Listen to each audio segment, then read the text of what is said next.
یہ جو جاہل لوگوں نے اور یہ اسلام کا اور عجیب سے چیز بنا دی ہے نا، ایک ہمارے ایک جاننے والے ڈاکٹر ہیں، وہ کہتے ہیں میں نے سنا تھا کہ نافرمان کی روح بہت مشکل سے نکلتی ہے اور جو نیک لوگ ہوتے ہیں ان کی روح آسانی سے نکلتی ہے. تو میں تو جب گیا یورپ میں تو میں نے بہت سے گوروں کو بڑے آرام سے مرتے ہوئے دیکھا اور بہت سے نیک لوگوں کو بڑی مشکل سے مرتے ہوئے دیکھا. تو یہ کیا ہے؟ تو کہہ رہے ہیں مجھے تو اسلام کے بارے میں اشکالات شروع ہو گئے. میں نے کہا آپ نے جن سے یہ تقریر سنی ہے نا کہ نیک لوگ کی روح آرام سے نکلتی ہے، بروں کی مشکل سے نکلتی ہے، انہوں نے آدھی بات بتائی ہے، پوری نہیں بتائی. میں نے کہا یہ تو صحابہ کے دور میں نے کہا اگر آپ حدیثیں پڑھ لیتے، ایک آیت سے کبھی تھوڑی مسئلہ حل ہوتا ہے. آپ کسی کی ایک بات لے رہے ہیں، دوسرے موقع پہ جو اس نے تشریح کی ہے وہ آپ نہیں لے رہے. میں نے کہا معاذ اللہ، اگر کسی کی کوئی موت کی کسی کو بہت تکلیف ہو رہی ہے، یہ اس معاذ اللہ اس کے برے ہونے کی علامت ہے، تو یہ تو پھر کفر ہے. احادیث میں آتا ہے کہ آپ صلی اللہ علیہ وسلم کو موت کی تکلیف دوسروں سے زیادہ ہوئی ہے. آپ صلی اللہ علیہ وسلم فرمایا اوعکو کما یوعکو رجلان منکم، مجھے بخار میں اتنی تکلیف ہوتی ہے جتنی تم میں سے دو آدمیوں کو ہوتی ہے. آپ پر جب بیماری آتی تھی نا، آپ کو تکلیف دوسروں سے زیادہ ہوتی تھی. اور امی عائشہ رضی اللہ تعالی عنہا فرماتی ہیں کہ نبی صلی اللہ علیہ وسلم کا سر مبارک میری گود میں تھا جب آپ کی روح نکلی ہے، اور آپ کی جو میں نے موت کی تکلیف دیکھی ہے، جس شدت میں آپ جس تکلیف میں تھے، اس کے بعد مجھے کسی کی موت کی جو آسانی سے کوئی دنیا سے گیا ہو نا، اس کے مرنے پر مجھے کبھی رشک نہیں آیا. رشک کا کیا مطلب؟ کہ بھئی یہ اتنی آسانی سے چلا گیا تو اس کا مطلب یہ زیادہ اچھا تھا، اور معاذ اللہ آپ صلی اللہ علیہ وسلم کے اعمال کم تھے، تو یہ تو ممکن نہیں ہے نا. کہتے ہیں مجھے کبھی کسی پہ رش نہیں آیا کہ آرام سے مر گیا تو بہت نیک ہوگا. ٹھیک ہے نا، بہت مشکل ہے سمجھانا. امی عائشہ فرماتی ہیں کہ یعنی امی عائشہ کی حدیث کا مفہوم بیان کر رہا ہوں کہ نبی صلی اللہ علیہ وسلم کی موت کے وقت جو تکلیف کی حالت تھی، اس کو جب سے میں نے دیکھا ہے، تو امی عائشہ کی بات کا خلاصہ یہ ہے کہ اب اگر میں کسی کو دیکھتی ہوں نا کہ آرام سے روح نکل رہی ہے، یعنی آرام سے مر رہا ہے، دنیا سے جا رہا ہے، تو مجھے اس پہ رش نہیں آتا کہ وہ بہت نیک ہوگا. کیا مطلب؟ اس کا نیک عمل سے تعلق بولتے کیوں نہیں ہے. لیکن ہمارے ہاں سارا مدار کس پر ہے؟ مرنے کے بعد شکل کیسی ہے اس کی؟ آڑا ترشا ہو گیا تو جہنم میں جا رہا ہے اس کا مطلب. اور اگر مرا ہوا ہے، دانت کھلے میں، ایسا لگ رہا ہے مسکرا رہا ہے، سیدھا کہاں جا رہا ہے؟ او بھائی، اگر خدا نخواستہ کوئی لکوے کا مریض تھا، کوئی فالج کا مریض تھا، وہ تو مرے گا تو اس کا تو بیچارے کا ہوگا، تھوڑا سا چہرہ بھی ٹیڑھا ہو سکتا ہے، کچھ بھی ہو سکتا ہے، نیک لوگوں کا بھی ہو سکتا ہے. تو مدار کس پر ہے؟ اعمال پر. اور نیک لوگوں کو بعض دفعہ موت کے وقت ڈبل تکلیف دی جاتی ہے. ایک تو اس لیے دی جاتی ہے، یا تو اس لیے کہ کوئی گناہ ان کا باقی رہ گیا ہوتا ہے. اللہ کیا کہتے ہیں؟ بھائی قبر میں جانے سے پہلے اس کو ہمارے پاس دھلا کے لے کے آؤ، صاف ستھرا ہو کے. اب ہمارے پاس آ رہا ہے تو اب ہم نہیں چاہتے کہ اس کے گناہوں کی گٹھری ہو، اس کو پاک صاف کر کے لے. میں نے بڑے بڑے بزرگ دیکھے جن کو آخری وقت میں بہت مصیبت میں گزری ان کی، یعنی زندگی کے آخری ایام، بیٹیوں کی ٹینشن، کسی بیٹی کو طلاق ہو گئی، وہ گھر آ گئی، کوئی اور مسئلہ ہو گیا، تو بڑی ٹینشن میں آخری وقت. لیکن وہ زبان سے کیا کہتے تھے؟ شکر، کہ یار شاید اللہ تعالی ہمارے گناہوں کو معاف کرنا چاہتے. اولاد کی حدیث میں آتا ہے کہ انسان کو اس کی گھر والی کی طرف سے، اس کی اولاد کی طرف سے، اس کے جسم کی طرف سے تکلیفیں پہنچتی رہتی ہیں اور اس کے گناہ معاف ہوتے رہتے ہیں، حتی لقی اللہ طاہرا مطہرا، جب اللہ کے پاس آتا ہے نیٹ کلین، بالکل گناہوں سے پاک صاف ہو گیا.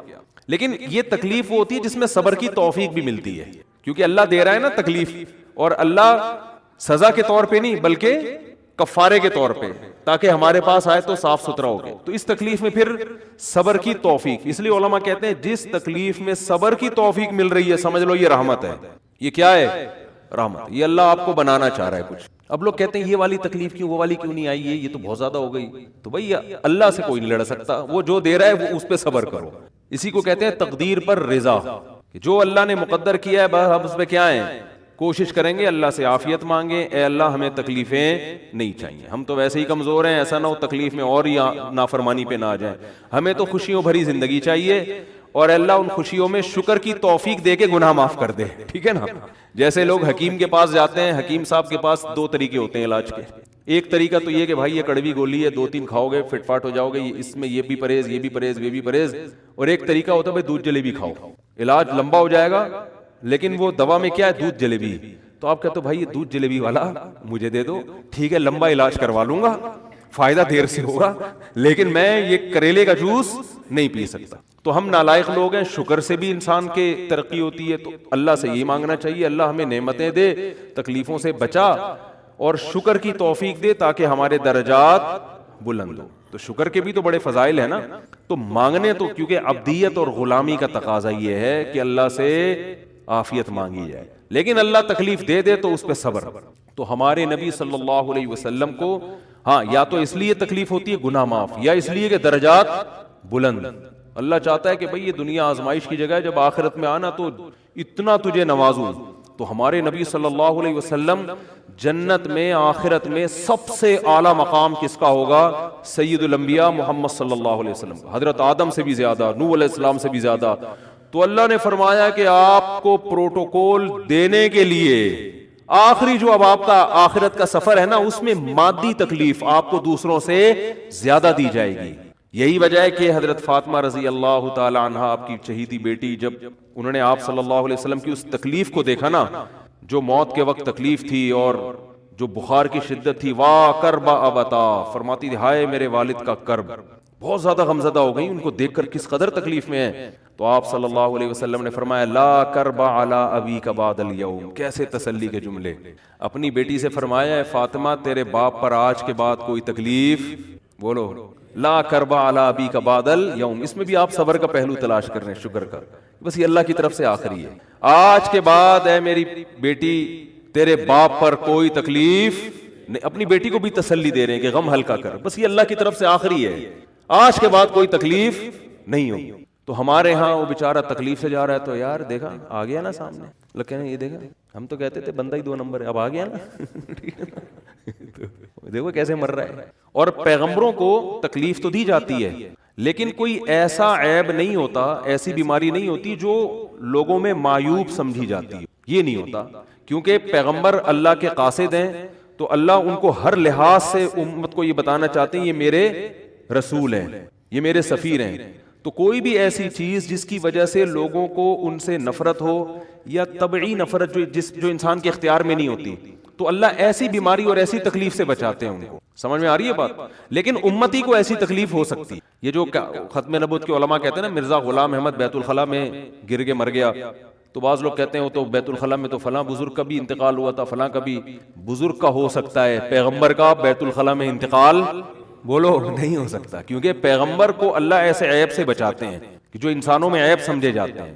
تو پیغمبر کو ایسی بیماری نہیں ہوتی، جیسے اچھوت کی بیماری ہے کہ کوئی ہاتھ نہیں لگا سکتا اس کو، ایسی بیماری پیغمبروں کو نہیں ہوتی۔ کوڑ کی بیماری پیغمبروں کو نہیں ہوتی، کیونکہ ایسی بیماری جس سے لوگ گھن کھاتے ہیں، ایسی نہیں، لیکن امتی کو ہو سکتی ہے، امتی کو ایسی بیماری ہو سکتی ہے، اللہ اس کے درجات کیا کرے گا؟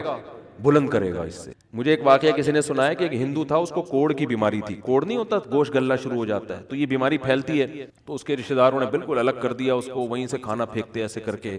کہیں تبلیغی جماعت گئی، ان کو پتہ چلا، وہ بیٹھ گئے اس کے پاس جا کے، اس کو کھلا بھی رہے ہیں پلا بھی رہے ہیں، تو وہ بڑا متاثر ہوا، یار سب نے چھوڑ دیا اور مسلمان ہو کے، تبلیغ والے تو اکرام کا کوئی موقع الحمدللہ چھوڑتے نہیں، تو وہ مسلمان ہو گیا اور پھر اس کا انتقال ہو گیا تھوڑے دنوں میں۔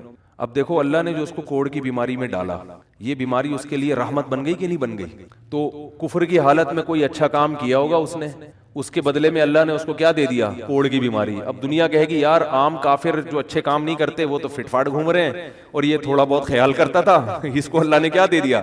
بھائی اس کو دیا اس لیے کہ اللہ کو پتا ہے کہ جی کوڑ میں ہوگا تو تبلیغ والے آئیں گے، اس کی آؤ بھگت کریں گے، اور یہ کیا ہو جائے گا؟ اسلام میں داخل ہو جائے گا۔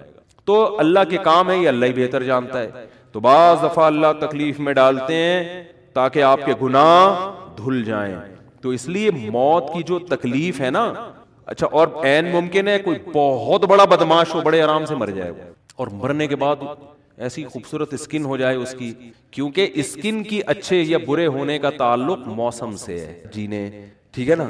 جس کو برین ہیمریج ہوتا ہے تو چہرہ خراب ہوتا ہے، چاہے وہ نمازی ہو۔ میں نے ایسے پکے نمازیوں کو جن کی نماز کی حالت میں ڈیتھ ہوئی ہے، ان کو دیکھا موت کے بعد ان کا چہرہ کالا ہو گیا۔ یہ بری بات نہیں تھی، یہ کالا اس لیے ہو گیا کہ برین ہیمریج ہوا، رگ پھٹی ہے تو بلیڈنگ ہونا، اور ہارٹ اٹیک بھی ہوا پھر ان کو، تو ڈاکٹر کہہ رہے تھے ان کو جلدی دفناؤ کیونکہ یہ بہت جلدی ان کا جسم خراب ہو جائے گا. حالانکہ پھر میں نے خواب میں ان کو جنت میں بھی دیکھا. صحیح ہے نا. تو خام خمانہ لوگوں نے یہ چیزیں بنائی ہوئی. تبھی میت کو چھپانے کا حکم ہے, کیونکہ اکرام کرنا ہے نا, تو چہرہ مرنے کے بعد بگڑنا شروع ہوتا ہے. یہ ہر ایک کا ہوگا, چاہے نیک ہو چاہے برا. تبھی تو حکم ہے کہ اس کو جلدی دفن کرو, کیونکہ اس کی توہین ہے اب لوگوں کے سامنے رکھنا. اور ہمارے یہاں کیا ہو رہا ہے, باقاعدہ مردوں کے ساتھ سیلفیاں چل رہی ہیں, ناک میں روئیاں ٹھوسی ہوئی ہیں, اور ویڈیو بن رہی ہے, اور زیارت ہو رہی ہے, لائن لگ لگ کے پبلک دیکھ کے جا رہی ہے. کیا جاہلانہ رسم ہے یار, کیا جاہلانہ. میت میں اور دلہن میں فرق ہونا چاہیے. دلہن کی منہ دکھائی ہوتی ہے, وہ محلے پڑوس کی عورتیں آتی ہیں, بھائی دلہن آئی ہے, بیوٹی پارلر سے کے دیکھ رہی ہیں. تو مردے اور دلہن میں اتنا تو فرق کرو, مردے کی بھی رونمائی ہو رہی ہے. تو یہ غلط رسم ہے. انتقال ہو گیا فوراً چہرے پہ کپڑا. ہاں جو اس کے بہت قریبی لوگ ہیں, قریبی لوگ ایسا ہوتے ہیں کہ اگر وہ بدبو آ بھی رہی ہو, چہرہ بگڑ بھی جائے, ان کو نفرت نہیں ہوتی. بیٹے کو اپنے باپ سے نفرت نہیں ہوگی, چاہے جیسا بھی ہو, چہرہ جیسا بھی بگڑ جائے. وہ کہے گا یار میرا اس کا رشتہ خوبصورتی کی بیس پہ تھوڑی ہے. لیکن اجنبی لوگ جب اس کو دیکھیں گے تو چہرے کے بارے میں تبصرے بھی کریں گے. اور ایک صاحب کا انتقال ہوا, میں نے کہا جلدی دفناؤ, چہرہ نہ دکھاؤ. تو انہوں نے کہا لوگ کہیں گے یار لگتا ہے کچھ چہرہ بگڑ گیا اس لیے چھپا رہے ہیں. میں نے کہا اب تو اور چھپانا چاہیے, اس لیے کہ جس کا بگڑ جائے اس کو تو چھپائیں گے تو پھر لوگ یقیناً کہیں گے بگڑا ہوا چہرہ ہے. تو اس رسم ہی کو ختم کر دینا چاہیے. انتقال ہوا فوراً چہرے پہ کپڑا. ہاں بیوی دیکھ سکتی ہے اپنے شوہر کو, یا بیٹے ہیں, یا اس طرح جو بھائی بہن ہیں قریبی, وہ دیکھ لیں. باقی پبلک سے چھپا کے اس کو فوراً کیا کرو, دفن. اب تو قبر میں جا کے بھی دکھا رہے ہوتے ہیں. یہ اجمیوں کی گندی رسم ہے, بری رسم ہے. گندی کا لفظ میں نے تھوڑا سا زیادہ سخت استعمال کیا, لیکن مجھے اس سے زیادہ ہلکا لگ نہیں رہا کوئی لفظ. عرب میں ایسا نہیں ہوتا. سعودی عرب میں جو ہے نا, عرب لوگ بہت سی چیزوں میں ابھی بھی اسلام کے بہت قریب ہیں, بڑے خاندان. ہم لوگ چونکہ ہندوؤں کے ساتھ زیادہ رہے ہیں نا انڈیا میں, تو بہت سی چیزیں ہم نے وہاں سے کیا لی ہیں جو مذہبی لوگوں میں بھی آئی ہیں. عرب میں یہ سسٹم نہیں ملے گا آپ کو. عرب میں جب تک زندہ ہے احترام, ادب, تمیز. انتقال ہو گیا فوراً سے پہلے دفنایا, قبر پہ تختی بھی نہیں لگاتے. وہ جائز ہے تختی لگانا, لیکن وہ بھی نہیں لگاتے. کہہ رہے ہیں اب اس کو تختیوں کی ضرورت نہیں ہے, اب دعاؤں کی ضرورت ہے. دعائیں ہوتی رہتی ہیں ابا کے لیے, صدقات و خیرات کرتے ہیں, ایسا صدقے کرتے ہیں عرب کہ آپ کی سوچ ہوگی. ایسی سخاوت ہے عربوں میں, اپنے ابا کے لیے, اپنی اماں کے لیے دعائیں کرتے ہیں. وہ میں نے بتایا نا ایک واقعہ میں نے بہت پہلے سنایا تھا, جدہ میں کسی کے ہاں ٹھہرا ہوا تھا, سعودی عرب میں, پاکستانی تھے وہ کسی عرب کے ساتھ 30 سال سے ملازمت کر رہے تھے. عربوں کا نا آپ کو ایک پہلو دکھایا جاتا ہے میڈیا پہ, جو اچھا پہلو ہے وہ نہیں دکھایا جاتا, جو اسلام کی وجہ سے ان میں خوبیاں ہیں وہ نہیں دکھایا جاتا. تو ایک عرب شیخ تھا جس کی ہاں یہ ملازم. دوسرا عرب کا جو اصل کلچر آپ کو ملے گا گاؤں دیہاتوں میں, شہروں میں تو پتہ نہیں کون کون آگے آباد ہوا ہے, اس میں اچھے بھی ہیں برے بھی ہیں. کہہ رہے ہیں میں نے دیکھا کہ وہ ایک عرب شیخ اپنی فیکٹری سے نکلا, میں تو ایک بھکاری آیا, اس نے اللہ کے نام پہ کچھ مانگا. اس کے پاس پتہ نہیں تنخواہ بانٹنے نکل رہا تھا, کیا نکل رہا تھا, اس کے پاس بہت سارے پیسے تھے ریال. تو اس نے اس کو بھکاری کو دے دیے.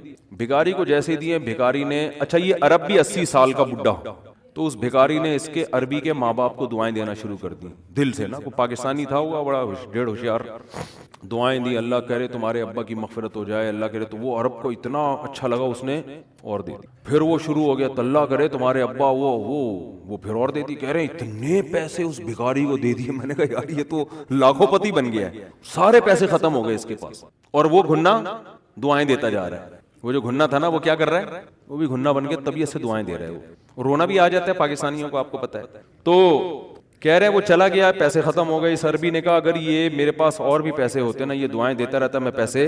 بعض ایسے جذبات ہو جاتے ہیں نا انسان کے کہ اس کو لگتا ہے کہ شاید یہ دعا قبول ہو رہی ہے, بعض دفعہ ایسی کیفیات آ جاتی ہیں انسان کے اوپر. تو وہ پاکستانی تھے جنہوں نے مجھے واقعہ سنا. کہہ رہے ہیں یار ان کے اندر کوئی ان کے قریب رہے نا تو بعض چیزیں ان میں بڑی خاندانی. عربوں میں ماں باپ کا بہت احترام ہے, بہت. جتنے کسٹمر کے ساتھ بدتمیز ہوتے ہیں نا, باپ اور ماں کے ساتھ اتنے ہی اچھا سلوک کرتے ہیں. ایسا نہیں ہے جیسے زبان چلا دی اور یہ کر دیا. باپ بیٹھا ہوگا, سب چپ کر کے آرام سے بیٹھے ہوں گے کہ باپ یہ بول بیٹا رہا ہے. ہمارے یہاں بیٹا باپ میں تو لوگوں سے پوچھتا ہوں یہ پہلے کیوں, کہ مجھے ایسا لگ رہا ہے آپ کا بچہ آپ سے پہلے پیدا ہو گیا, یعنی وہ باپ بنا ہوا ہوتا ہے. ٹھیک ہے نا, باتیں ایسے کر رہا ہوتا ہے کہ جو بیٹا ہے وہ باپ لگ رہا ہے, جو باپ ہے وہ بیٹا لگ رہا ہے. تو خیر کہاں سے کہاں بات چلی گئی, کیا بات کر رہا تھا. ارے یار یہ تو موضوع کو کوئی پکڑ کے رکھے, یہ بہت بڑی جاہل پیر کی بات تو میں نے شروع کی تھی, شیطان ہوا وغیرہ سب ہو گیا. ہاں یہ بات چل رہی تھی کہ موت کی تکلیف اگر کسی کو ہوتی ہے, میں یہ بتا رہا تھا کہ اسلام کی باتیں, اللاجیکل بات اسلام نہیں کرتا. ہاں مذہبی لوگ بعض دفعہ ایسی باتیں کر کے لوگوں کو بیوقوف بنا دیتے ہیں، قرآن کی آیتوں کی غلط تفسیر کر لیتے ہیں کہ بھئی وہ اتنی تکلیف سے مرا، اس کا مطلب وہ جہنم میں جائے گا، وہ نیک آرام سے مر گیا۔ تو قرآن و سنت سے ملتا ہے کہ نیک لوگوں کو موت کی تکلیف بہت دفعہ ہوتی ہے، زیادہ بہت دفعہ نہیں بھی ہوتی۔ اب یہ نہیں کہ کوئی آرام سے مر گیا تو آپ کہیں سیدھا جہنم میں گیا، اس کو تو تکلیف ہی نہیں ہوئی، یہ بھی ضروری نہیں ہے، ٹھیک ہے۔ اس کو بولیں یہ اللہ کی رحمت ہے، اچھا گمان رکھنا چاہیے نا کہ بھئی یہ اللہ نے پہلے ہی دھلا دیا اس کو۔ تو یہ جو موت کی تکلیف جو قرآن میں آتا ہے نا کہ برے لوگوں کو موت کی تکلیف ہوتی ہے، وہ روح نکلنے کی ہے، کہ جب عالم برزخ کی طرف روح جاتی ہے اور اس کو برزخ کی چیزیں نظر آنا شروع ہوتی ہیں تو پھر روح چاہتی نہیں ہے کہ میں جسم سے جدا ہوں، لیکن فرشتے اس کو کھینچ کے نکالتے ہیں۔ تو یہ عالم برزخ کی چیز ہے، اس کا اس مادی زندگی سے تعلق نہیں ہے۔ مادی زندگی میں تو کسی کے یہاں گولی مارو گے نا، ٹھا کر کے گئی، نکل گئی، مر گیا، اور کسی کو کیما بنا کے مارو گے تڑپا کے تو تڑپ تڑپ کے مرے گا وہ۔ مادی زندگی میں کسی کو آگ میں پھینکو گے تو جل کے مرے گا، چاہے نیک آدمی ہو، اور کسی کی گردن اڑاؤ گے تلوار سے تو 1 منٹ میں کیا ہو گیا، ختم۔ لیکن جو اس کی روح نکل رہی ہے، خدا کے پاس جا رہی ہے، وہ منظر نافرمان کا بہت ہی بھیانک ہوتا ہے، اور نیک آدمی کی روح ایسے پرواز کرتی ہے، وہ اس کی تکلیف ہے۔ اور اس پہ میں ایک واقعہ بھی سنا چکا ہوں، دوبارہ نہیں سناؤں گا، کہ کیسے دنیا میں بھی اس کے مشاہدات ہوئے ہیں لوگوں کو، کہ کیسے ان کو آخرت کی چیزیں نظر آنا شروع ہو گئی ہیں، اور وہ باتیں کر رہے ہیں، باقاعدہ بتا رہے ہیں فروح و ریحان و جنت نعیم، یہ جو قرآن میں آتا ہے نا، فرشتے آتے ہیں اور اس کی روح قبض کرتے ہیں، تو وہ بعض دفعہ اللہ دنیا میں بھی دکھا دیتے ہیں۔ یہ جو میں حروف مقطعات کی بات کر رہا تھا، الف لام میم صاد، تو اس میں ایک حکمت علماء یہ بیان کرتے ہیں کہ ایک حکمت یہ ہے کہ ہماری سمجھ میں یہ آ جائے کہ جتنا اللہ نے بتا دیا اتنا ہمیں معلوم ہے، بہت سی چیزیں ہمیں معلوم نہیں ہیں۔ نمبر 2، اللہ یہ بھی دیکھنا چاہتا ہے کہ کون ایسا ہے کہ جس چیز کی تحقیق سے اللہ نے منع کر دیا وہ رک بھی جائے گا، کیونکہ بہت ساری چیزیں ایسی ہیں کہ ان کی تحقیق کے ہم اہل ہی نہیں ہیں، ہمارے اندر وہ صلاحیت ہی نہیں ہے، کیونکہ ہمارے پاس وہ آلات اور ذرائع ہے ہی نہیں کہ ہم وہاں تک پہنچ سکیں۔ جیسے روح، اب جو لبرل لوگ ہیں نا، وہ روح کا انکار کرتے ہیں کہ روح کیا ہوتی ہے، کہتے ہیں روح کیا ہے، یہ تو کوئی لیبارٹری میں روح نام کی کوئی چیز تو ہے ہی نہیں۔ تو یہ کنفیوژن لوگوں کو شروع سے ہے۔ تمام پیغمبروں نے ہمیں بتایا کہ انسانی جسم میں روح ہوتی ہے، اور ہم جب مرتے ہیں تو روح نہیں مرتی، روح جسم سے نکل جاتی ہے۔ اب یہ ہمیشہ سے، پہلے زمانے میں بھی حکیم ہوتے تھے نا، ان کی بھی تحقیقات ہوتی تھی، تو ہمیشہ سے یہ اعتراض پیغمبروں پر کیا یہ روح کی ڈیفینیشن کیا ہے۔ تو اللہ نے قرآن میں بتایا وَيَسْأَلُونَكَ عَنِ الرُّوحِ، کہ یہ لوگ آپ سے روح کے بارے میں پوچھتے ہیں، قُلِ الرُّوحُ مِنْ أَمْرِ رَبِّي، ان سے کہہ دیں روح کیا ہے یہ تو ہم نہیں تمہیں بتائیں گے، کیونکہ تمہارے دماغ میں روح کو سمجھنے کی صلاحیت ہے ہی نہیں۔ یہ بتا دیتے ہیں کس کی طرف سے ہے، من امری ربی، رب کا ایک حکم ہے، جب وہ باڈی میں ہوتی ہے تو زندہ ہو گئے، جب باڈی سے نکلتی ہے بالکل وہی اسٹرکچر ہے، لیکن نہ دیکھتا ہے، نہ سنتا ہے، نہ بولتا ہے، نہ چلتا ہے، کسی کام کا نہیں ہے۔ اور آگے اللہ نے بتا دیا کہ جواب تمہاری سمجھ میں نہیں آیا، ہمیں پتہ ہے نہیں آیا، لیکن ہم اس اشکال کا جواب دے دیتے ہیں کہ ہم نے ایسا جواب دیا جو تمہاری سمجھ میں نہیں آیا۔ وجہ اس کی یہ نہیں ہے کہ ہمارا جواب غلط ہے، وجہ اس کی یہ ہے کہ تمہاری صلاحیتیں محدود ہیں۔ وَمَا أُوتِيتُم مِّنَ الْعِلْمِ إِلَّا قَلِيلًا، اللہ نے تمہیں علم نہیں دیا مگر بہت تھوڑا۔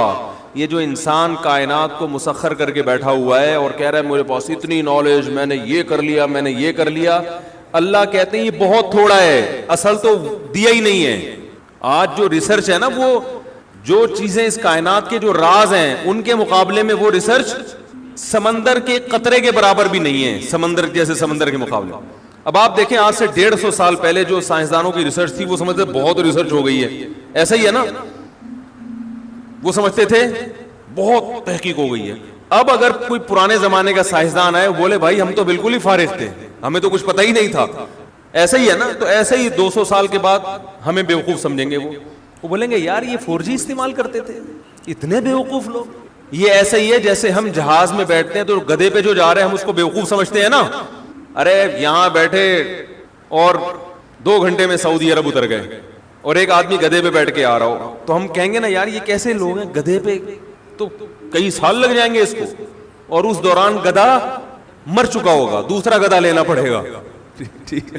اور جو اس زمانے میں گدھے پہ بیٹھ کے سفر کرتا تھا وہ اپنے آپ کو بہت بڑا سائنسدان سمجھتا تھا کہ میں ایک ایسا جانور مجھے ملا ہے۔ جب پہلی دفعہ گدھا دریافت ہوا ہوگا، پہلی دفعہ بھائی شروع میں تو انسان پیدل سفر کرتا تھا نا, جب پہلی دفعہ انسان نے کسی گدھے کو دیکھا ہوگا تو پہلے تو ڈرا ہوگا کہ یہ کہیں شیر کی طرح حملہ نہ کر دے, ہے بھائی, پتہ نہیں اس کی پیٹھ پہ بیٹھیں گے تو ہڈی نہ ٹوٹ جائے اس کی. تو یہ کیا ٹرائی کی ہوگی نا, بہت سے جانور ٹرائی کیے ہوں گے, انہوں نے زیبرے کو بھی ٹرائی کر کے دیکھا ہوگا. اس نے زیبرے کی لات میں کہتے ہیں سب سے زیادہ طاقت ہے, چوپائے جتنے زمین پہ چلتے ہیں نا ان میں سب سے زیادہ پاورفل لات جو ہے نا پچھلی لات وہ زیبرے کی ہے. وہ اگر مار دے تو جبڑا پھاڑ دیتا ہے انسان کا, اتنی پاور. میں تنزانیہ گیا تو وہاں ایک عالم تھے انڈیا کے, وہ عالم ہونے کے ساتھ ساتھ انہوں نے کچھ پی ایچ ڈی وغیرہ کیا ہوا تھا جانوروں میں, یعنی علم دین بھی تھا اور دنیا کا بھی کافی علم تھا ان کے پاس. وہ جانوروں کے بارے میں کافی معلومات تھے, تو میں نے ان کو پکڑ لیا. میں نے کہا مجھے ذرا زیبرے کے بارے میں رپورٹ پیش کریں ذرا. تو انہوں نے زیبرے کے بارے میں عجیب عجیب باتیں بتائیں. اس میں ایک یہ بات بھی کہ اس کی جو پچھلی لات ہے نا, یعنی یہ اگر شکار بھی آپ نے کیا, گن سے اس کو مارا ہے, قریب گئے ذبح کرنے کے لیے, تو لات سے دور رہے آپ. یہ لات ایسی مارتا ہے کہ پھر زیبرا کھڑا ہوا ہوگا, آپ لیٹے ہوئے ہوگے. لوگ آپ کو حلال کرنے کا سوچ رہے ہوں گے, بھائی اب یہ بچنا تو ہے نہیں تو کھال کسی کام آ جائے. خیر, تو کیا بات کر رہا تھا یار میں, باتیں ادھر ادھر بہت ہیں. ہاں, گدھا جب دریافت ہوا ہوگا فرسٹ ٹائم, تو اس کے بارے میں بھی تو لوگوں نے, یہ بھی تو ایک ریسرچ تھی نا, تحقیق تھی کہ یار یہ سواری کے قابل ہے یا نہیں, اس سے ہم کیا کام لے سکتے ہیں. تو گدھے کے علاوہ بھی کچھ جانوروں کو ٹرائی کیا ہوگا, وہ تجربہ ناکام ہوا ہوگا, کچھ اس میں زخمی ہو گئے, تو گدھے کا تجربہ کیا ہو گیا, کامیاب. تو اس زمانے میں جو گدھے پہ سوار ہوتا تھا وہ اپنے آپ کو ترقی یافتہ سمجھتا تھا. میں نے ایک تحقیق, پہیا جب ایجاد ہوا ہوگا تو اس سائنسدان نے اپنے آپ کو سمجھا ہوگا بہت بڑی چیز ایجاد کر لی. تو بالکل اسی طرح آج سے 200 سال کے بعد ہم جو 4G استعمال کر رہے ہیں, کچھ دیکھ رہے ہوتے ہیں, بفرنگ شروع ہو جاتی ہے, تو وہ ہمیں گدھے اور گھوڑے کے دور کا انسان سمجھیں گے 200 سال بعد والے, اور ہم سمجھ رہے ہیں کہ ہم پتہ نہیں کہاں پہنچ چکے ہیں. تو اللہ نے قرآن میں ارشاد فرمایا کہ تمہیں جو علم دیا گیا ہے وہ بہت تھوڑا ہے, بہت تھوڑا. تو جب بہت سی باتیں تمہیں معلوم نہیں ہے, جن کی حقیقت تمہیں معلوم نہیں ہے, تو اگر روح کی حقیقت بھی تمہیں معلوم نہیں ہے تو یہ کوئی اتنی پریشان ہونے کی چیز نہیں ہے, اور یہ اسلام پہ اعتراض کرنے کی چیز نہیں ہے. کیونکہ زندگی کیا ہے اس کو تو تم خود بھی ڈیفائن نہیں کر سکتے. سائنسدان زندگی کو اب تک ڈیفائن نہیں کر سکے, حیات ہے کیا وہ خود نہیں ڈیفائن کر سکے. یہ کیا ہے کہ ہم دیکھتے ہیں, سنتے ہیں, خود سے دیکھ رہے ہیں, خود سے سن رہے ہیں, بول رہے ہیں, یہ کیا ہوتا ہے, یہ خود بھی پوری طرح, کچھ تو تعریفیں ہیں لیکن پوری طرح نہیں ڈیفائن کر سکے اب تک. تو ہمیں شریعت نے بتایا کہ ایک روح ہے جو ہلکی ہے, جس کا جسم نہیں ہے, وہ باقاعدہ باڈی سے نکلتی ہے. اور کئی لوگوں کے اپنے مشاہدات بھی ہیں جو موت کے وقت ان کے ساتھ جو منظر پیش آیا. میں اپنے ایک دوست کا واقعہ اکثر سناتا ہوں, ممکن ہے لوگ اس پہ بھی کلپ بنا کے حضرت مفتی تقی عثمانی صاحب کا مذاق اڑایا تو ہمارا بھی شروع کر دیں, لیکن ایسے واقعات ہوئے ہیں. اگر وہ قابل اعتماد ذرائع سے پہنچے ہیں تو اس کا انکار کرنا یہ ہٹ دھرمی ہے, ضد ہے. میرے ایک دوست ہیں, بہت پرانے دوست ہیں, 18 سال سے میرا خیال ہے میں ان کو جانتا ہوں, بہت پرہیزگار ہیں. ان کی پرہیزگاری پہ کوئی الحمدللہ لوگ شبہ نہیں کرتے, باقی حقیقت تو اللہ ہی جانتا ہے, کسی کے بارے میں یقینی طور پر تو نہیں کہہ سکتے, لیکن بہت نیک ہیں, ہمارے ساتھ رہے ہیں, طالب علم تھے. ان کا ایکسیڈنٹ ہوا, اور ایسا ایکسیڈنٹ ان کا ہوا کہ بچنے کی امید نہیں تھی. ہاسپٹل میں, آغا خان ہاسپٹل میں ایڈمٹ ہوئے, 60 بوتلیں خون کی چڑھی ہیں ان کو, 60. ڈاکٹروں نے جواب دے دیا تھا کہ یہ بچنے والے نہیں ہیں, اس لیے کہ انہوں نے بعد میں پتا چلا, وہ کہہ رہے تھے ان پہ اتنا خرچہ آئے گا کہ آپ لوگ افورڈ نہیں کر سکتے اس کو. تو خیر وہ خرچہ ہوا, اور 60 بوتلیں ان کے پہ خون کی چڑھی ہیں. خرچہ اسی سے لیا گیا جنہوں نے ایکسیڈنٹ کیا تھا نا. وہ ایکسیڈنٹ بھی کیسے ہوا تھا, یہ جو لوگ اپنی اولادوں کو انہوں نے آوارہ گرد بنا رہے ہیں نا, لبرل لوگ, معاشرے میں ہر برائی کی جڑ میں آپ کو لبرل پنا نظر آئے گا, بتا دوں میں. اور یہ لبرل لوگ ہر برائی کی بنیاد مولویوں کو قرار دے رہے ہیں, حالانکہ ہر فساد کی جڑ یہ لوگ ہیں. ہر فساد کی جڑ میں لبرلزم نظر آئے گا آپ کو. امریکہ میں کتنا بہترین قانون ہے, یورپ میں کتنا اچھا قانون ہے, وہاں اگر کوئی جرم ہوتا ہے نا اس کے پیچھے مذہب کی مخالفت ہوگی. شراب پی کے ڈرائیونگ کر رہے ہیں تو بندہ مار دیا, تو شراب کو کون حلال کہتا ہے, مولوی لوگ حلال کہتے ہیں. بے روزگاری ہو, بندہ ٹھا کرنے کی یاد تھوڑی ہے آپ کو. ہم تو کہتے ہیں غصے میں طلاق دو, وہ ہو جاتی ہے. غصے کی وجہ سے ہم کسی چیز کو حلال نہیں کرتے. لوگ آتے ہیں نا غصے میں طلاق دے دی, ہم کہتے ہیں بھائی طلاق محبت سے نہیں ہوتی کہ جا میری محبوبہ اور میری پیاری.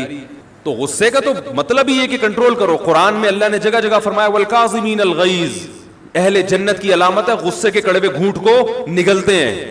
تو مذہبی لوگ تو غصے کے پینے کو ثواب قرار دیتے ہیں. لبرل لوگوں کے ہاں ثواب کا لفظ ہی نہیں ہے, تو وہ اگلا غصہ کیوں پیے گا؟ بھائی ثواب تو آخرت میں ملے گا نا. لبرل لوگوں کے ہاں پیسے ثواب ہیں, تنخواہ اچھی ہو جائے تو یہ ثواب ہے, تو غصہ پینے سے تنخواہ اچھی بولو بھائی نہیں ہوتی. تو آخرت جنت جہنم یہ تو مذہبی لوگ بتاتے ہیں, علماء بتاتے ہیں, اور لبرل لوگ تو یہ ان کے ہاں تو جنت جہنم ہی نہیں ہے. جنت جہنم ہی نہیں ہے تو وہ غصہ پی کے کیوں ٹینشن میں آئے گا؟ وہ کہے گا بھائی بھیڑ لو, گاڑی چڑھا دو اس کے اوپر. غصے میں آیا ہوا اور باس پہ غصہ جاری نہیں کر سکتا تو بیگم پہ آگے غصہ نکالتا ہے. بیگم پہ غصہ آیا, وہ ذرا پاورفل ہے تو آ کے اپنے ملازمین پہ نکال دے گا غصہ. حضرت مفتی محمد شفیع صاحب رحمہ اللہ تعالیٰ مولوی تھے, کیونکہ آج جب سے یہ فساد چودھری کے علماء کے خلاف بیانات آئے ہیں نا, لوگ بہت بڑھ چڑھ کے اپریشیٹ کر رہے ہیں اس کو. یہ ہے صحیح انسان کا بچہ, یہ ہے صحیح جو ہے نا ملک میں جو ہے وہ براڈ مائنڈڈ.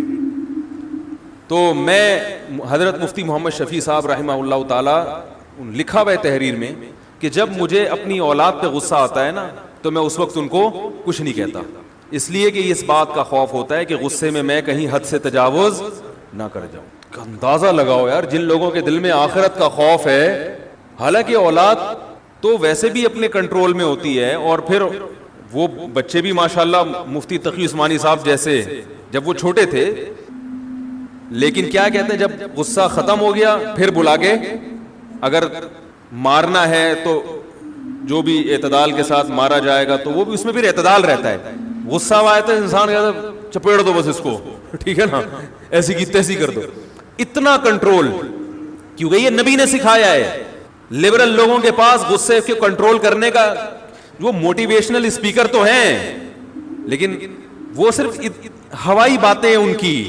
وہ بتاتے ہیں کہ کنٹرول کرنے سے یہ فائدہ ہوتا ہے, یہ لوگ فرق پڑتا ہے, میں نہیں کہہ رہا کہ اس سے فرق نہیں پڑتا معاشرے میں, لیکن جاندار جو تحریک ہے نا, جو جاندار یعنی ایسی موٹیویشن ملے انسان کو کہ وہ عملی طور پر اس پہ آمادہ بھی ہو جائے, وہ صرف اسلام کے پاس ہے. دیکھو عبداللہ ابن مسعود رضی اللہ تعالی عنہ ایک دفعہ اپنے غلام کو مار رہے تھے. ہمارے نبی صلی اللہ علیہ وسلم آئے, آپ نے دیکھ لیا, آپ نے فرمایا للہ اقدر منک علیک, للہ اقدر منک علیک, للہ اقدر منک علیہ منک. کیسے عجیب الفاظ ہیں, للہ اقدر علیک منک علیہ. اے ابن مسعود, تجھے اپنے غلام کی غلطی پر سزا دینے کی تجھے غلام پر جتنی قدرت ہے, اللہ کو اس سے زیادہ قدرت تجھ پر ہے. لبرل لوگوں کے پاس اس قسم کی کوئی فلسفہ ہے, موٹیویٹ کرنے کے لیے ایسے الفاظ ہیں, بہت مشکل ہے بھائی. کوئی موٹیویشنل اسپیکر ہوتا نا جو مذہبی نہ ہوتا, وہ جا کے کیا سمجھاتا. ایکچولی جب آپ نے غلام کو مارا ہے, ایکچولی تو اس سے نیگیٹیوٹی کو فروغ ہو رہا ہے معاشرے میں, اس سے غلام کے دل میں آپ کی محبت کم ہو رہی ہے. ان فیوچر مستقبل میں جب آپ دیکھیں گے تو ممکن ہے یہ غلام آپ کو غلام بنا کے بیچ دے, اور یہ بھی پاسبل ہے کہ یہ آپ کی اطاعت دل سے نہ کرے, یہ بھی پاسبل ہے کہ آپ کا امیج دنیا کے سامنے خراب کرے وغیرہ وغیرہ. ٹھیک ہے, ان سب باتوں سے انسان موٹیویٹ ہوتا ہے, لیکن نبی کے الفاظ کیسے نپے تلے, ایک لفظ نے ایسا موٹیویٹ کر دیا ابن مسعود کو. کہا ابن مسعود جتنی تجھے طاقت اس غلام پہ ہے نا, اللہ کو اس سے زیادہ طاقت تجھ پہ ہے. کیا مطلب, اس کی غلطی پر تو جتنی سزا اسے دے رہا ہے اس لیے کہ غلام ہے, یہ بھاگ نہیں سکتا, تو تیری غلطی پر اللہ اس سے زیادہ سزا دے سکتا ہے, اور اس میں تو بھاگنے کا چانس ہے, تیرے بھاگنے کا چانس نہیں ہے. ایسا موٹیویٹ کیا ابن مسعود کو. ابن مسعود تو وہی عرب کے جاہل معاشرے میں پیدا ہوئے تھے, لیکن آگ بھر دی. ابن مسعود نے فرمایا ہوا عتق لوجہ اللہ, یا رسول اللہ یہ اللہ کے لیے آزاد ہے. حالانکہ نبی نے آزاد کرنے کا حکم بس یہ کہا تھا احتیاط کرو, یہ بھی نہیں کہا تھا نہیں مارو. کیا ہو گیا بھائی, نبی نے یہ بھی نہیں کہا کہ اس پہ دوبارہ ہاتھ نہ اٹھانا, یہ بھی نہیں کہا. بھائی غلام ہے, بعض دفعہ ہاتھ اٹھانا پڑتا ہے, شرافت کا دور تھوڑی ہے. آج تو بالکل بھی نہیں ہے, اس زمانے میں بھی ماتحت لوگوں کو تو بڑے سخت جان ہوتے تھے نا, قابو کرنا پڑتا تھا. نہ تو نبی نے یہ کہا کہ اس کو مارو نہیں, نہ نبی نے یہ کہا کہ ہلکا مارو. بس ایک بات کر دی, ٹھیک ہے مار رہے ہو, یہ تمہارا مارنا جائز ہے یا ناجائز ہے میں اس بحث میں نہیں پڑتا, ممکن ہے کوئی وجہ ہو, بس اتنا سوچ لو کہ اس نے کوئی غلطی کی ہوگی جو تم مار رہے ہو, تو تم غلطی کرو گے تو سزا اللہ دے گا. تو ایسا موٹیویٹ ہوئے کہ احساس ہو گیا بھائی میں تو چاہتا ہوں کہ اللہ میری غلطیاں معاف بھی کرے اور احسان بھی کرے نا, تو میں صرف اس کو غلطی پہ جو میں نے سزا دی ہے یہ نہیں کہ آئندہ سزا نہیں دوں گا, غلامی کے توق سے ہی نکال دوں گا تاکہ یہ آپشن ہی ختم ہو جائے, آزاد ہو جائے میری طرح, پھر جو مرضی کرتا پھرے.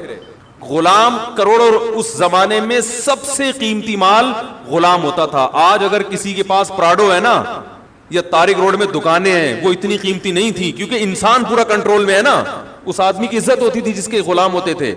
تو یہ موٹیویشن یہ لبرل لوگوں کے پاس, یہ فساد چودھری جب ملک میں لبرلزم لے کر آئے گا نا, فساد چودھری جیسے لوگ, تو اس سے جرائم کی شرح بہت بڑھ جائے گی. سمجھ میں آ رہی ہے بات؟ اس سے ملک ترقی نہیں کرے گا, جرائم کی شرح بے پناہ بڑھ جائے گی اس سے. تو کیا کہہ رہا تھا, کہاں سے فساد چودھری آ گیا یار, ایکسیڈنٹ, ہاں تو میں وہ تذکرہ کر رہا تھا, غصے پہ بات آئی تھی, غصے پہ کہاں سے آ گئی بات, ہاں میں یہ بتا رہا تھا ایکسیڈنٹ ہوا کیوں تھا. وہ پجاروں میں لڑکے گھوم رہے تھے, ابا پیسے والے تھے, تو جن کے ابا کے پاس پیسہ ہوتا ہے بچے کنٹرول میں, کہتے تو یہ کہ ہم 2 بچے پیدا کریں گے تاکہ کنٹرول میں ہوں. غریبوں کے ہاں بچے زیادہ ہوتے ہیں, دولت مندوں کے ہاں دلیل یہ دیتے ہیں کہ ہم کم اس لیے کہ تاکہ غربت بڑھ رہی ہے دنیا میں, تو جن کے بڑھ رہی ہے وہ تو ان کو فکر نہیں. آپ کو تو اللہ نے اتنا پیسہ دیا تو آپ کو تو اولاد زیادہ چاہیے, یہ قبر میں لے کے جاؤ گے پیسہ. انسان کی خواہش ہوتی ہے, نیچر ہے کہ میرا پیسہ میری اولاد استعمال کرے, سمجھ رہے ہیں؟ تو اور وہ بھی کنٹرول سے باہر. تو وہی پجاروں لے کے گھوم رہے تھے اور وہ رانگ جاتے ہوئے انہوں نے جو ہائی روف کو مارا ہے, ایسے ایسے علماء اس میں شہید ہوئے ہیں. بعد میں پتا چلا کہ وہ گاڑی کے اندر سے کچھ ایسی چیزیں بھی نکلی جس سے پتا چلتا تھا کہ یہ عیاش لوگ ہیں, کنٹرول سے بالکل باہر. تو ظاہر ہے جب عیاشی کریں گے تو پھر رائٹ اور رانگ کا تھوڑی پتا چلے گا کہ رائٹ سائڈ پہ چل رہے ہیں یا رانگ سائڈ پہ چل رہے ہیں. تو اگر تربیت کرو گے تو 12 بچے بھی کنٹرول میں رہیں گے, تربیت نہیں کرو گے تو 2 بھی کنٹرول میں نہیں رہیں گے. تو اس کا تعلق بچے زیادہ یا کم ہونے سے نہیں ہے, بلکہ زیادہ بچوں کو کنٹرول کرنا آسان ہے کیونکہ بہن بھائی خود ایک دوسرے کو کنٹرول کر رہے ہوتے ہیں. ان کا بھی آپس میں رشتہ ہوتا ہے, صرف باپ اور اولاد کا, ماں اور اولاد کا رشتہ نہیں ہوتا. یہ جو بچے ہیں نا ان کا آپس میں بڑا زبردست ریلیشن ہوتا ہے. ہمیں بچپن میں ہمارے ابا نے اتنا کنٹرول نہیں کیا جتنا بھائیوں نے کنٹرول کیا ہے. ابا تو آفس میں ہوتے ہیں, اور پھر ابا پرانے زمانے کے ہوتے ہیں, ان کو نئے زمانے کی چالاکیاں پتہ نہیں ہوتی. نئے زمانے کی چالاکیاں آپ کے بھائی بہنوں کو پتہ ہوتی ہیں. سمجھ میں آ رہی ہے بات کی نہیں آ رہی؟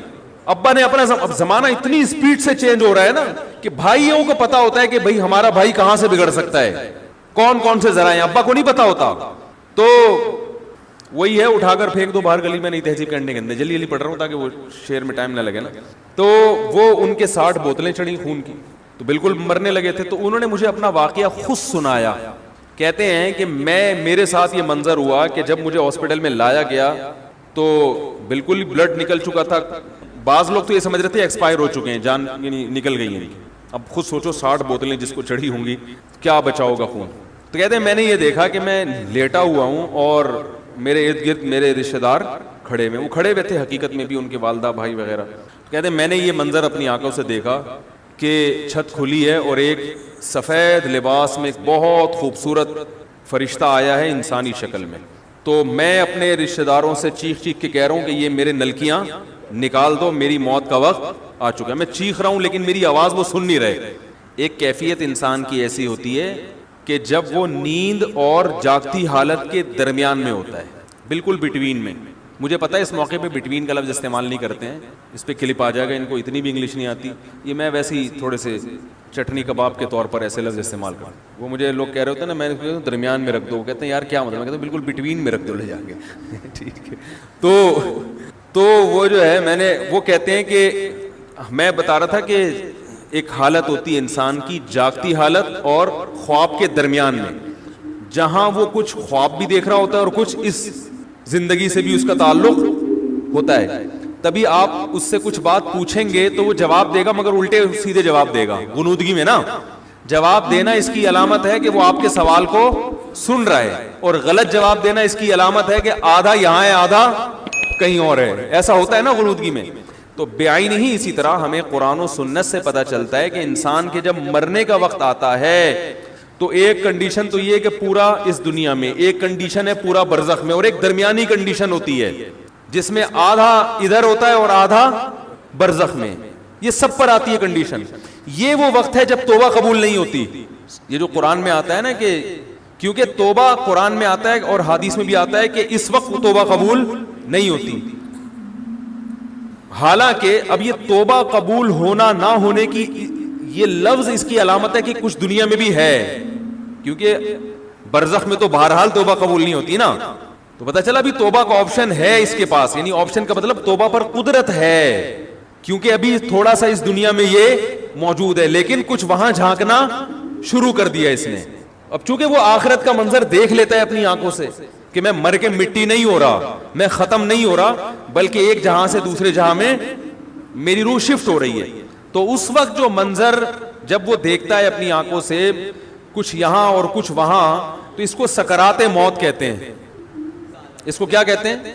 اس کو غرغرہ بھی کہتے ہیں. حدیث میں آتا ہے ان اللہ یقبل توبۃ عبدہ ما لم یغرغر, جب روح اٹکنے لگتی ہے نا اس وقت تک اللہ بندے کی توبہ قبول کرتے ہیں, اس وقت نہیں کرتے پھر, کیونکہ اب یہ ایمان غیب کا نہیں رہا, اب یہ دیکھ لیا انسان نے. اب وہ سارے اس کے دلائل جو ہے نا کہ میری عقل نہیں مانتی, مجھے اللہ نظر نہیں آتا, مجھے تو فرشتے نظر نہیں آتے, آج تک سائنسدانوں نے کوئی لیبارٹری میں فرشتہ دریافت کیوں نہیں کیا, یہ ساری اس کی بحثیں کیا ہو جاتی ہیں, یہاں ختم ہو جاتی ہیں. اللہ اس کو دکھا دیتے ہیں.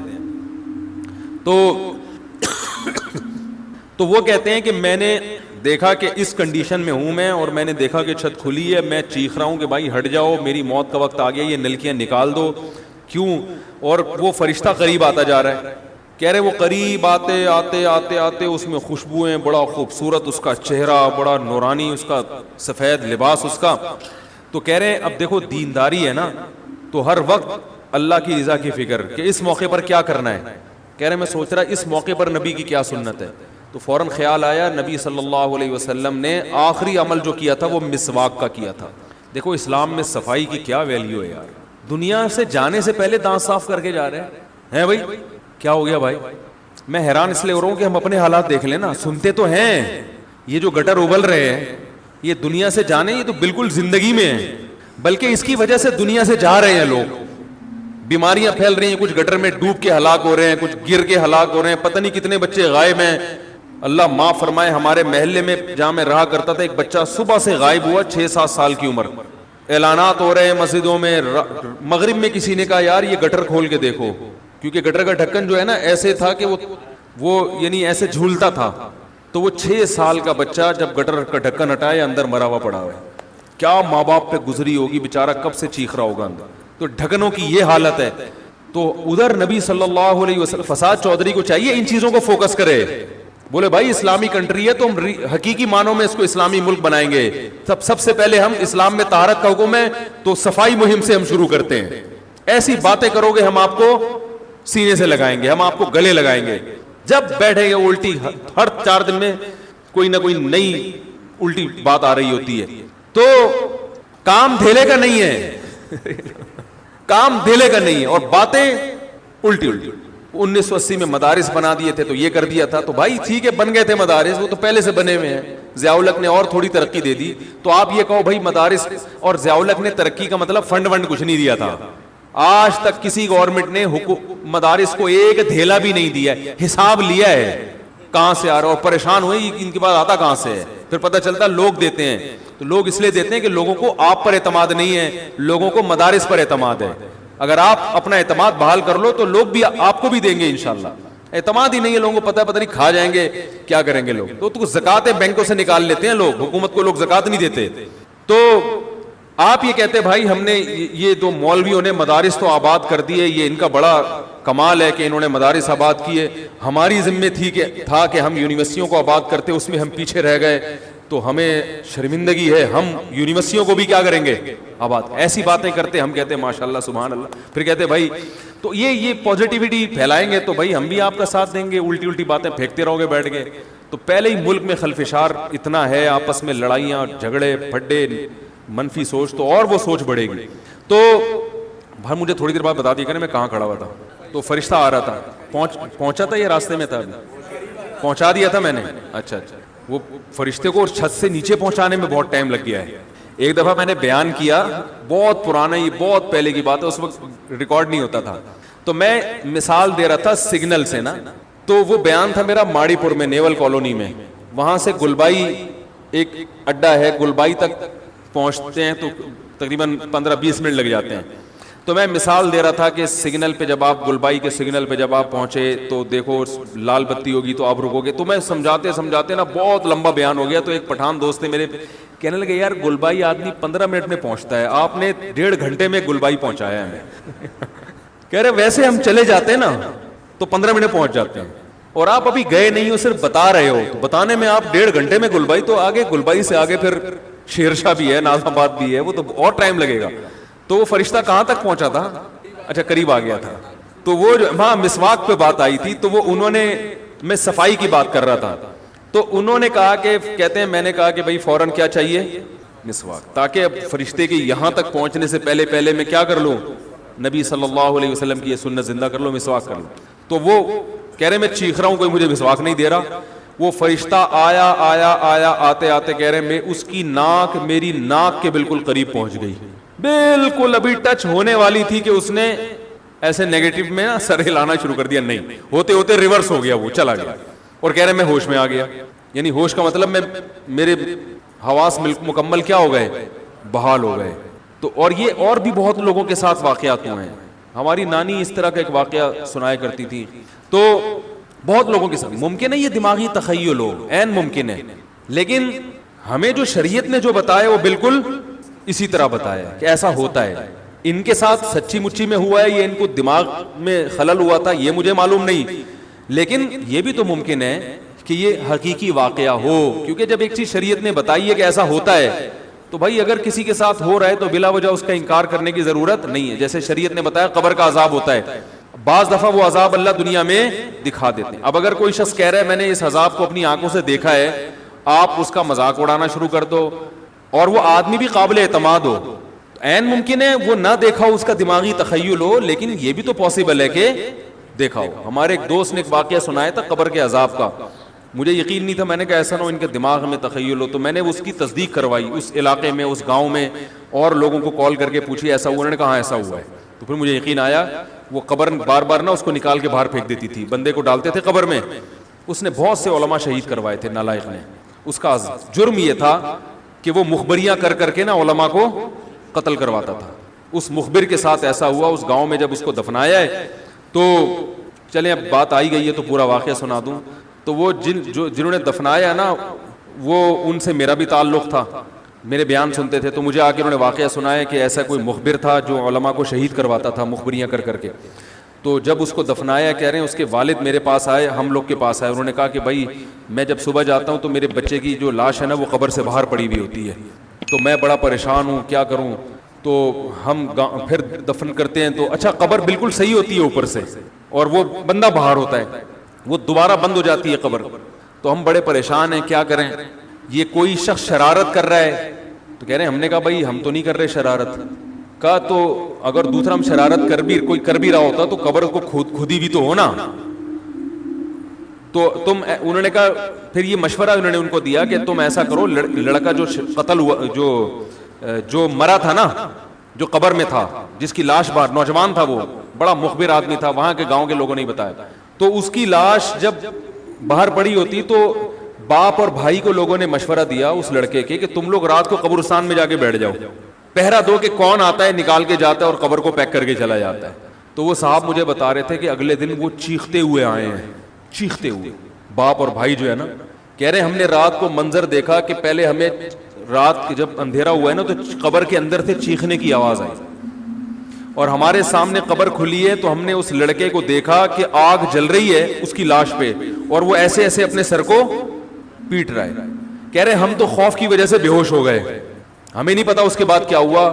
ہوش میں آیا تو وہ لاش باہر پڑی ہوئی.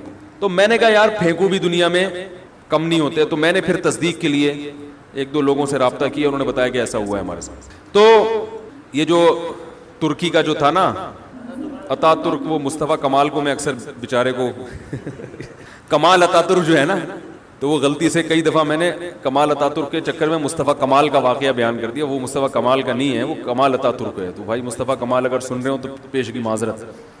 تو کمال عطا ترک کا بھی یہی ہوا ہے, مسلمانوں کا قاتل تھا, علماء کا قاتل تھا, ترکی سے خلافت اسلامیہ کو اس نے ختم کر دیا. بہت یہ جو آج جو کچھ دنیا میں ظلم ہو رہا ہے سب کی بنیاد رکھنے والا اتا ترک ہے. خلافت عثمانیہ ہوتی تو نہ کشمیر کا مسئلہ کھڑا ہوتا, نہ بوسنیا کا مسئلہ کھڑا ہوتا. یہ ساری مصیبتیں جو آئی ہیں, مسلمانوں کا جو اتحاد ختم ہوا, تو اس کے ساتھ بھی ایسا ہی ہوا. اس کو جب قبر میں دفنایا, قبر نے باہر پھینک دیا, تو نتیجہ یہی نکلا کہ اس کی قبر زمین کے اوپر ہے. تو وہ جو اس کے فالوورز ہیں وہ کہتے ہیں دیکھو ہمارے حضرت اتنے پہنچے ہوئے ہیں کہ اوپر دفن ہے. تو جو بوڑھے بوڑھے لوگ ہیں نا ترکی کے, وہ آپ کو بتائیں گے کہ یہ محترم کو زمین نے قبول نہیں کیا, نکال کے باہر. تو بعض دفعہ قبر خود بتا دیتی ہے, بعض دفعہ. اچھا مجھے چلیں چھوڑیں, بات سے بات نکل جائے گی, وہ ہمارا موضوع رہ جائے گا. تو فرشتہ کہاں پہنچا؟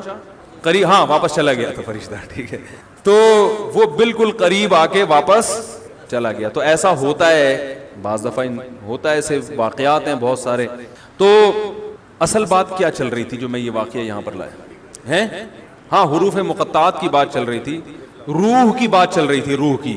تو اسی طرح روح کی حقیقت کیا ہے یہ ہمیں معلوم نہیں ہے, لیکن ایک ہے, اس کا جسم نہیں ہے, وہ ہلکی چیز ہے, وہ سیکنڈوں میں سفر کرتی ہے. وہ تو وہ ہمارے جسم سے نکلتی ہے. نیک لوگوں کی روحیں فرشتے نکالتے ہیں, برے لوگوں کی روحیں وہ ایسے عذاب والے فرشتے نکالتے ہیں.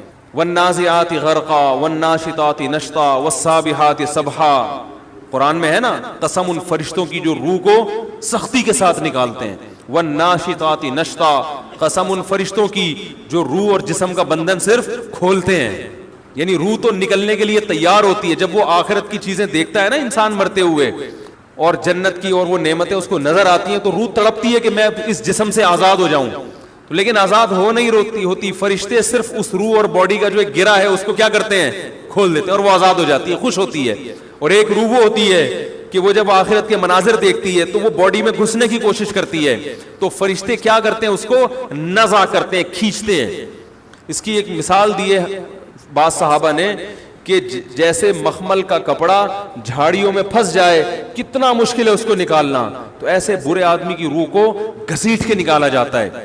تو حقیقت ہے, سائنس یہاں تک نہیں پہنچی, تو یہ اس کی علامت نہیں ہے کہ یہ حقیقت کے خلاف ہے, بلکہ اللہ نے قرآن میں فرما دیا وما اوتیتم من العلم الا قلیلا, ہم نے تمہیں علم بہت تھوڑا دیا ہے, بہت تھوڑا دیا ہے. تو اسی طرح میرے بھائی حروف مقطعات کا علم بھی اللہ نے ہمیں نہیں دیا. تو میں جلدی نمبر وار اس کی حکمتیں بیان کر دوں جلدی سے. وہ حکمتیں دو ہوتی ہیں تو پھر کہیں اور چلا جاتا ہوں میں. پہلی حکمت میں نے بیان کی حروف مقطعات کی کہ ہمیں اپنی جہالت کا اعتراف ہو جائے. دوسری حکمت علماء کہتے ہیں کہ یہ بھی ایک آزمائش ہے کہ جس چیز کا علم نہیں دیا ہم اس کے در پہ نہ ہوں, اس میں نہ گھسیں تحقیق میں. اور تیسری حکمت ہمیں یہ بھی پتہ چلتی ہے کہ یہ تو بڑی زبردست حکمت ہے, یہ تو آج کل کے جو متجددین ہیں نا ان پر بڑا زبردست رد ہے, جو کہتے ہیں قرآن کے الفاظ بغیر سمجھے پڑھنا بے فائدہ ہے. ابھی جناب پروفیسر غامدی صاحب کا بھی ایک نیا فتویٰ بھی آیا ہے کہ حفظ قرآن کیا, انہوں نے کہا ہے کہ نبی کے دور میں تو عالم اس کو کہا جاتا تھا قرآن کا جو معنی اور مفہوم جانتا تھا, اب حفظ ایک الگ چیز شروع کر دی ہے, صرف الفاظ رٹنا. تو کچھ ایسے الفاظ انہوں نے استعمال کیے جس سے یہ جھلک رہا ہے کہ یہ کوئی بہت اہم کام نہیں ہے. حالانکہ حدیث میں کیا آتا ہے, رسول اللہ صلی اللہ علیہ وسلم نے ارشاد فرمایا کہ جس نے قرآن مجید کا ایک حرف پڑھا ہے اس کے لیے 10 نیکیاں. پھر آپ نے فرمایا کہ میں یہ نہیں کہتا کہ الف لام میم ایک حرف ہے, بلکہ الف ایک ہے, لام ایک ہے اور میم ایک ہے. تو آپ نے مثال کس کی دی, حروف مقطعات کی, جس کا مطلب کسی کو معلوم نہیں ہے. تو پتہ چلا بغیر سمجھے پڑھنے سے بھی کتنی نیکیاں ملتی ہیں, 30 نیکیاں. بہت مشکل ہے بھائی. اگر حروف مقطعات نہ ہوتے تو آپ صلی اللہ علیہ وسلم مثال دیتے الحمد جس نے کہا تو الف پہ اتنی, تو الحمد کا تو مطلب تو پتہ چلتا ہے کہ بھائی جس کو الحمد کا مطلب آتا ہے یہ تعویل کی جا سکتی تھی کہ اس کو اتنی ملیں گی. آپ نے مثال غامدی صاحب کو بھی مطلب معلوم نہیں ہے. سمجھا پا رہا ہوں میں اپنی بات؟ علمی رد تو کر سکتے ہیں نا کسی شخصیت پر. تو اچھا خیر, الف لام میم کا آپ صلی اللہ علیہ وسلم نے فرمایا کہ کتنی نیکیاں ملیں گی. تو بھائی ہم جب الف لام میم پڑھتے ہیں اس کا تو مطلب معلوم نہیں ہے. میں یہ نہیں کہہ رہا کہ قرآن کا مطلب جاننے کی کوشش نہ کریں, یہ نہیں کہہ رہا, کسی کی بات کو غلط نہ لے کے جائیں کریں. اصل تو قرآن سمجھنے کے لیے نازل ہوا ہے, ہدایت ملے گی سمجھ کے پڑھنے پر, سمجھنے کی کوشش کریں. تفاسیر سے علماء سے اپنی طرف سے مطلب نہ نکالیں اس کا. جو تفاسیر لکھی گئی ہیں, جو علماء مطلب بیان کرتے ہیں, جو صحابہ تابعین سے چلا آ رہا ہے مطلب, وہی مطلب ہے, وہی صحیح مطلب ہے. اس کو آیتوں کو ادھر ادھر نہ لے جائیں, تو سمجھیں, اس کے مفہوم میں غور کریں. آج کل بہت تفاسیر ہیں اور اکثر الحمدللہ صحیح ہیں. سب سے بہترین تفسیر ابن کثیر ہے, اس کا اردو ترجمہ ملتا ہے, وہ پڑھیں آپ. اردو میں معارف القرآن ہے, بیان القرآن ہے, اور اس طرح کی بہت, مفتی تقی عثمانی صاحب کا بہت آسان ترجمہ بھی آیا ہے, انگلش میں بھی ہے, اردو میں بھی ہے. تو تفاسیر آپ پڑھیں, بہت اچھی طرح قرآن کو سمجھیں. فائدہ تو سمجھ کے پڑھنے سے ہی ہوگا, بغیر سمجھے پڑھنے سے عمل کی توفیق نہیں ملے گی. لیکن یہ نہیں ہے کہ بغیر سمجھے پڑھنا ہی نہیں ہے, یعنی تلاوت ہی چھوڑ دیں اس کی, ایسا نہیں ہے. علماء کہتے ہیں قرآن کی تلاوت کا الگ سے ثواب ہے. ہماری مسجد میں یہاں ایک بزرگ آتے ہیں نماز پڑھنے کے لیے, ماشاءاللہ. دیکھو وہ یہ ابھی ایک صاحب باہر سے آئے تھے, وہ کہہ رہے تھے کہ یار وہاں ان کے بڑھاپا عجیب سا ہوتا ہے, گوروں کا بڑھاپا کیرم بورڈ کھیل کے گزرتا ہے. کیرم بورڈ کھیل رہے ہیں, ڈبو کھیل رہے ہیں, لڈو کھیل رہے ہیں, اور پتہ نہیں کیا کھیل رہے ہیں. عجیب, کوئی اولاد تو ہوتی نہیں. تو مجھے فوراً اپنے بوڑھوں کا خیال ہے. ہماری مسجد میں ایک بوڑھے ہیں, یہاں ہمارے یہاں کیمرے بھی لگے ہوئے ہیں نا مسجد میں, پتہ ہے آپ, ہاں, یہاں کوئی جیب ویب میں ہاتھ ڈالنے کی کوشش نہیں, یہ دیکھ رہے ہو, اور بھی خفیہ کیمرے ہم نے لگائے ہوئے ہیں, آپ یہ نہ سمجھیں. اور یہاں بندے بھی بیٹھے ہوئے ہیں سیکیورٹی کے لیے. تو وہ جو ہے کیا نام ہے, تو میں وہ دیکھتا ہوں کہ وہ کئی گھنٹوں پہلے نماز کے لیے آ کے بیٹھ جاتے ہیں. انہوں نے مجھے میں نے ان سے پوچھا, رمضان میں بہت, اب بڑھاپا ہے نا, ریٹائر ہو گئے, تو اب وقت اور زیادہ عبادت میں گزر رہا ہے. تو کہہ رہے ہیں ماشاءاللہ میں نے رمضان میں 18 قرآن ختم کیے ہیں. اب دیکھو ایک بڑھاپا وہ ہے جس کا سارا دن کیرم بورڈ کھیل کے گزر رہا ہے, ٹھیک ہے نا, تاش کھیل کے. اچھا لگتا ہے اس عمر میں یہ حرکتیں. بوڑھے کے تو ہاتھ میں تسبیح اچھی لگتی ہے, ذکر اچھا لگتا ہے, اس سے اور اس کے چہرے پہ رونق پیدا ہوتی ہے, اور چہرے پہ نور پیدا ہوتا ہے. ہمارے محلے میں پہلے جہاں میں رہا کرتا تھا وہاں بھی ایسے ہی ایک بوڑھے تھے. اب وہ سارے کاموں سے فارغ ہو گئے تو انہوں نے مسجد سنبھال لی, سارا دن قرآن کی تلاوت کرتے. ایسا عشق تھا ان کو قرآن سے, ایسا لگتا تھا کہ انتظار کر رہے تھے کہ ابھی تو اللہ مصروف ہوں, جاب بھی کرنی ہے اور بہت سارے بکھیڑے ہیں, فرصت ملے تو تیرے در پہ آ کے بیٹھ جاؤں گا. یعنی ساری زندگی ایسا لگ رہا تھا اس وقت کا انتظار کر رہے تھے وہ. بھائی جوانی میں تو مصروف ہے نا انسان, تو انتظار میں تھے. تو لوگ تانا دیتے ہیں ابے بڑھاپے میں کرنے کو کچھ ہے نہیں تو مسجد میں آ کے بیٹھ گئے. میں ان سے کہتا ہوں میرے بھائی, جن لوگوں نے جوانی اچھی گزاری ہوتی ہے نا وہ مسجد میں آ کے بیٹھتے ہیں. اللہ سے دعا مانگو کہ اللہ ہمیں بھی بڑھاپے میں مسجد پکڑنے کی توفیق عطا فرما دینا, ورنہ بڑھاپے میں اور وحشت ہوتی ہے. سمجھ رہے ہو؟ تو یہ اچھے لوگ ہی ہوتے ہیں جن کی جوانی اچھی گزری ہوتی ہے, تو اللہ بڑھاپے میں, وہ جوانی میں بھی ایسے ہوتے ہیں, وقت نہیں مل رہا ہوتا. اب وہ کہہ رہے تھے اس رمضان میں انشاءاللہ اور زیادہ تعداد بڑھانی ہے. اور ہمارے یہاں ایک بزرگ رہتے تھے اس گلی میں, ان کو ڈاکٹروں نے بتایا کہ آپ کو کینسر ہو گیا ہے. تو انہوں نے کہا یار اب تو اللہ اللہ ہی کرنا ہے بھائی. اچھا, ٹینشن بالکل نہیں تھی, حالانکہ کینسر کسی کو بتا دو وہ تو وقت سے پہلے ہی مر جاتا ہے. زندگی, ساری زندگی اچھی گزری, نمازوں میں عبادت میں گزری, بچوں کو بڑی اچھی تربیت کی. تو ڈاکٹر نے بتا دیا, انہوں نے کہا بھائی اب پتہ نہیں یہ والا رمضان آ رہا ہے, اگلا رمضان مجھے ملے گا نہ ملے, تو میں اس رمضان میں اپنے بچوں سے کہا پورا مہینہ اعتکاف کرنا ہے میں نے, 10 دن کا نہیں چلے گا, صحیح ہے نا, پورا مہینہ اعتکاف کرنا ہے میں نے اس رمضان میں. تو وہی ہوا, پورا مہینہ یہاں اعتکاف کیا انہوں نے. 20 دن تک تو مسجد میں لوگ نہیں ہوتے نا دن میں, وہ پورا مہینہ یہاں پڑے رہتے تھے اور بڑے خوش رہتے تھے. پورا مہینہ ماشاءاللہ اعتکاف میں گزارا انہوں نے, عبادت میں. پھر جب میں ان کے گھر ملنے کے لیے کبھی کبھار جایا کرتا تھا, بڑا خوش ہوتے تھے, بڑی عزت کرتے ماشاءاللہ. میں نے کہا یار اس بندے کو پتہ ہے میں مرنے والا ہوں, ٹینشن ہی نہیں لے رہا یہ. اور پھر وہی ہوا, کچھ دنوں کے بعد ان کا انتقال, اگلا رمضان نصیب نہیں ہوا. اور ہم یہی سوچتے رہتے ہیں کہ اگلے رمضان سے انشاءاللہ, اس دفعہ تو گزارن لو اگلے سال سے. ہم جب اسکول میں پڑھتے تھے نا تو سب طلبہ کی ایک ہی چاہت ہوتی تھی, ہماری جمعے کو چھٹی ہوا کرتی نا پہلے, ہم ہفتے سے پڑھائی شروع کریں گے. ہفتے سے جب ہفتہ آتا, بھائی ابھی تو دسمبر ہے, جنوری کی 1 تاریخ سے. پھر جب جنوری کی 1 تاریخ تو بھائی اسلامی مہینے کی 1 تاریخ نا, ہم تو مسلمان ہیں, محرم کی 1 تاریخ سے. تو سب بچوں کا, طلبہ کا یہی ہوتا ہے. تو اور توبہ میں بھی یہی ہے, ڈیلے کرتے چلے جاتے ہیں, کل سے وہ کل کبھی بھی نہیں ہے. جس نے کرنا ہے آج ہی کرتا ہے جو کرتا ہے. تو حروف مقطعات میں ایک حکمت یہ بھی ہے کہ نبی نے مثال دے دی, اگر حروف مقطعات اللہ نازل نہ کرتے تو نبی مثال حروف مقطعات کی نہ دیتے. تو اس میں یہ بھی بتا دیا کہ بھائی بغیر سمجھے پڑھنے سے بھی کیا ملے گا, ثواب ملے گا. تو نون جو ہے یہ بھی حروف مقطعات میں سے ہے.